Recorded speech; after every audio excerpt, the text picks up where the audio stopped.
માંગરોળ તાલુકામાં 1 જુલાઈથી વરસાદની શરૂઆત થઈ। પહેલા જ દિવસે 5-7 ઇંચ પાણી પીડ્યું, બીજા દિવસે એનાથી વધારે 12-15 ઇંચ પાણી પીડ્યું અને ગઈકાલે અંદાજિત 18 ઇંચ જેટલો વરસાદ આ વિસ્તારમાં થયો છે, જેને કારણે ઉપરવાસમાં પણ ખૂબ વરસાદ થયો, માળિયા તાલુકામાં પણ ખૂબ વરસાદ થયો અને કેશોદ તાલુકામાં પણ ખૂબ વરસાદ થયો।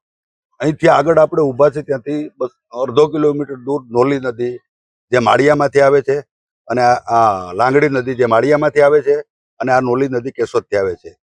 બે નદીઓના પાણી ભેગા થતા નદી પાણી સંગ્રહ કરી શકી નહોતી અને કાંઠાળ વિસ્તારમાં નદીની બે બાજુ 200-200 મીટરમાં લોકોના ઘરમાં વાડી વિસ્તારમાં 4-4, 5-5 ફૂટ પાણી ઘૂસી ગયા। કાલ 5 વાગ્યાથી પાણી ખેડૂતોના ઘરમાં ઘૂસવાની શરૂઆત થઈ હતી। સતત અમે કોન્ટેક્ટમાં હતા।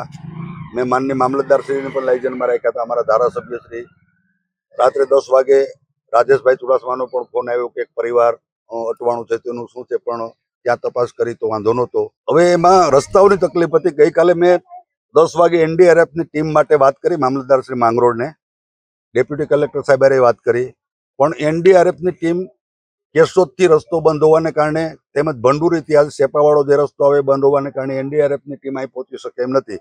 એટલે લોકોને સવાર સુધી એના વિશ્વાસ ઉપર રાખવા પડ્યા હતા અને કુદરતે મહેર કરી કે વરસાદ રહી ગયો 10-11 વાગ્યા પછી, એટલે એક રાતે 1-1.5 વાગ્યા પછી પાણી ઓહરવાના ચાલુ થયા હતા અને ખેડૂતોને નિરાશ થઈ હતી। તમારા ગામનો રસ્તો બંધ છે?